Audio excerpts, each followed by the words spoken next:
Pecar como Dios manda, historia sexual de los chilenos. Ese es el último libro del escritor Jaime Collier, que narra las historias íntimas de los chilenos desde la llegada de los españoles hasta la colonia. Para conversar sobre el primer tomo de esta investigación, que cuenta el choque de culturas entre mapuches y colonizadores, está en el estudio entonces de CNN Chile, Jaime Collier. Jaime, gracias por estar aquí con nosotros. Gracias a ustedes. Bueno, Jaime, lo primero que me gustaría preguntarte acerca de este libro es lo siguiente. Tú señalas aquí que para conocer la esencia de un pueblo es muy importante conocer la historia de su sexualidad. Me gustaría saber por qué. Bueno, yo pienso que la sexualidad es desde luego una dimensión integradora de la vida y yo creo que la historia en general, la gran historia, la historia de los textos escolares, de los grandes manuales de historia, está en buena medida determinada por el deseo, ¿no? Las aspiraciones íntimas y secretas de la gente en ese terreno, en la vida de alcoba. Yo creo que las grandes historias de espionaje han ocurrido, tienen que ver con la sexualidad, las grandes conquistas territoriales, la mitología de todos los tiempos, ¿no? O sea, desde el rapto de Helena de Troya, París rapta a Helena de Troya, es un mito, pero sugiere un poco por dónde iba el imaginario de la época greco-latina, de la antigüedad, ¿no? Yo creo que la sexualidad determina no solo nuestros gustos, preferencias, emociones, nociones de la belleza, sino a la vez nuestra historia. Ahora, de acuerdo a lo que tú señalas en el libro, en los orígenes, no solo los mapuches, también otros pueblos originarios como los pascuenses, tenían una relación con el cuerpo bastante más libre, podríamos decir. Había un tema con la desnudez, había un tema con la poligamia, por ejemplo, incluso la virginidad no necesariamente era un valor, digamos, ¿no? Sí. Entonces me interesa primero que me hables sobre eso, sobre cuál es la característica de este Chile no todavía explorado. Sí, la fase precolombina, que es anterior a la llegada de Magallanes por el sur, Almagro por el norte, es muy distinta a la fase de la conquista, porque las etnias fundamentales, las tribus originarias que vivieron en el territorio tenían, desde luego estaban muy ajenas a la idea europea del pecado, de la culpa, de una sexualidad llena de restricciones, ¿no? Y es verdad lo que dices, o sea, los mapuches, que eran como todo el sector originario del Valle Central al sur, eran polígamos, suponte tú. Los Rapanui eran polinésicos y tenían una idea una sexualidad desbordante que se manifestaba en sus rituales.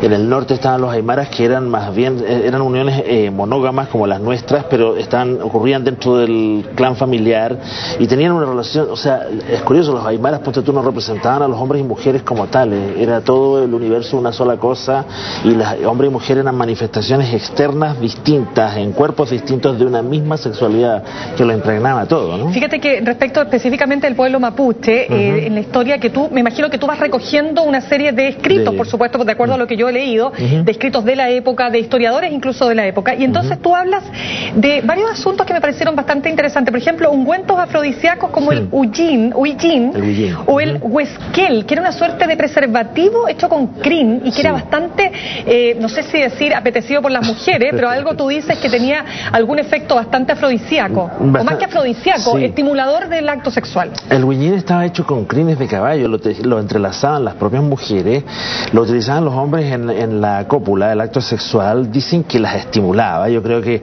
bueno, los cronistas sugieren también que en ocasiones le provocaba daño por el roce, imagino, ¿no? Pero espérate, pero cuando tú hablas de preservativo, hablas de condón, no me imagino que eso frenara el paso de los espermatozoides. No. Digamos, lo preservar en casos porque incluso terminaba provocando una aversión al momento de la penetración, ¿no? Pero no, en realidad es más bien un estimulante, o sea, cumple las funciones contemporáneas de un consolador, diríamos, ¿no? O sea, bastante particular. ¿Estamos hablando en qué época exactamente? Estamos hablando de la fase previa a la llegada de los españoles, o sea, del siglo XV para atrás, digamos. Ya, y aquí viene una parte re importante, Jaime, que habla sobre la llegada de los españoles, porque llega, ¿no es cierto?, esta marea humana, digamos, de españoles que no necesariamente pertenecen a las clases más intelectuales y culturizadas, digamos, de España. Y tenemos entonces, pero sin embargo, tenemos un español que viene a moralizar a estos salvajes, ¿verdad? Esa es la lógica con la que ellos llegan a nuestros territorios, digamos. Entonces, se produce ahí una fusión bastante especial, porque ellos ven, entre comillas, con escándalo, este libertinaje supuesto, esta poligamia. Sin embargo, ellos también tienen bastantes actitudes que no son precisamente aquellas que el cristianismo profesa en esa época. ¿Qué surge de esta mixtura, en definitiva? Pasa que, o sea, los españoles llegan en el primer siglo de la ocupación europea, América, o española en América, es muy agitado, caótico. No está la normativa que va a lanzar después el Concilio de Trento a mediados del 16. Entonces, esos españoles de la primera hora no están, o sea, se dejan llevar por sus impulsos. El mundo está lleno de mujeres aborígenes que les llaman la atención, que están disponibles para ellos, o ellos ven que están disponibles. Con poca ropa, digamos, son mujeres de piel tersa, son muy distintas, son exóticas. La sexualidad de los pueblos originarios es mucho más fluida, más hedonista, son receptivas, también son pueblos derrotados militarmente o tecnológicamente. Entonces las mujeres, en alguna medida, para ajustarse y para proteger a sus crías, se amanceban con españoles, como se dice en la época. Bueno, y de eso surge yo creo que tiene mucho que ver, por ejemplo, en el caso de Chile, con la sexualidad contemporánea, que es, yo creo, una sexualidad de una doble faz. O sea, por un lado, mi opinión es que es muy activa en la vida íntima. De hecho, es muy activa, es más versátil de lo que la versión oficial sugiere, pero a la vez es culposa, ¿no? O sea, el discurso es pacato, es restrictivo, es una sexualidad atormentada, diríamos. Bueno, esa sexualidad atormentada también se explica en un episodio del libro cuando tú hablas de Pedro de Valdivia y con su concubina, su amante, Inés de Suárez. Claro, que es Inés de Suárez. Y tú ahí haces un alcance bastante interesante, porque él es bastante cuestionado además en el reino. Sí, o sea, como este hombre que está casado, ¿no es cierto?, está con esta mujer que a su vez no sé si estaba casado o no, Inés de Suárez, era viuda. Su marido había venido a las Indias y había muerto en Correcto, Panamá. pero ellos tenían una relación de concubinato que para la época era escandaloso. Total. Entonces, háblame un poco de esta cosa y la relación que además, o la importancia y la autonomía que tiene esta mujer de Armas Tomar, porque finalmente ella participa en un episodio que me gustaría que nos contaras.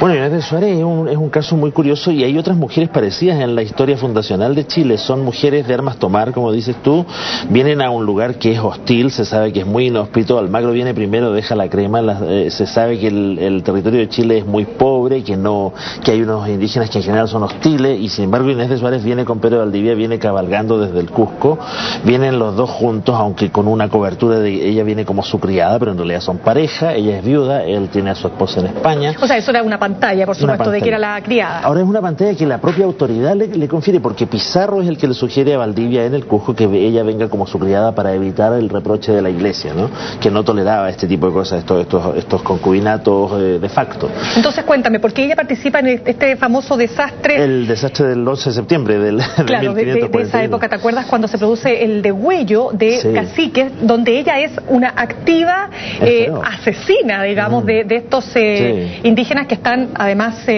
presos, digamos, privados de su libertad, ¿no? Bueno, es un episodio súper oscuro, en rigor, y es muy conocido. Yo creo que tiene mucho de leyenda, pero es evidente que ella tuvo un papel muy activo.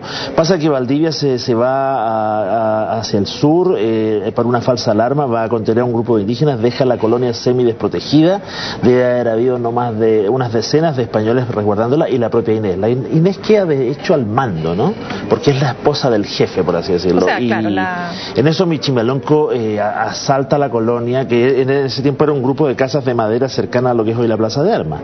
Incendian todo lo que hay alrededor, y en algún momento hay 7 caciques que están retenidos por los españoles. Las tropas de Michimalonco quieren rescatar a esa gente. Correcto. Y en un momento ocurre que la historia oficial dice que en un sector de la empalizada los indígenas capturan a un español y lo degüellan, y parece que ahí Inés de Suárez toma la decisión de pagarles con la misma moneda y generar el mismo, o sea, era una medida, por supuesto el degüello era cuando ya estaban muertos, pero tenía una connotación supersticiosa, los amedrentaba mucho a los indígenas y desde luego a los españoles, una medida terrorista, diríamos. Y te hablo de Inés de Suárez específicamente, Jaime, porque ese hecho, si tú quieres, que es bastante simbólico, luego se va a trasladar en otras generaciones con esta mujer de Armas Tomar también, que es parte de nuestra historia, que es la Quintral, la Catalina de los Ríos. Y quiero que me digas brevemente, porque lamentablemente se nos está acabando el tiempo, de este personaje y el rol que juega en nuestra historia sexual de los chilenos.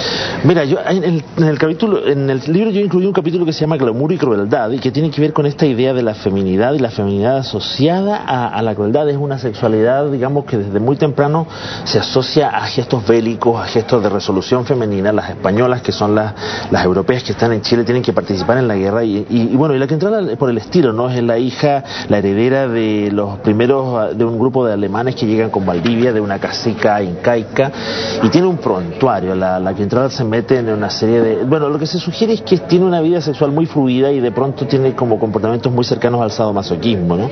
Pero también hay otra versión que dice que en realidad es una mujer muy libre en lo sexual, y que por eso eso se la estigmatiza. Y se la estigmatiza, ¿no? Digamos, como y una... se le adjudica el rótulo de bruja o de perversa, cuando en realidad lo que pasa es que es una sexualidad más libre que la de otras, digamos. Bueno, es un tema que por supuesto no termina aquí. Tú estás desarrollando otros 2 tomos, me estabas diciendo, ¿no es cierto?, que va a terminar con nuestra sexualidad contemporánea. Sí. El próximo Jaime, viene con la independencia y después la contemporánea. Bueno, Jaime, no se nos puede olvidar, esto es en colaboración con Federico Andajasi, él es un... Catalonia, el editor. Y Catalonia, pero también porque Federico Andajasi es un escritor argentino bastante importante, digamos, y que ha escrito también novelas con sellos eróticos que son...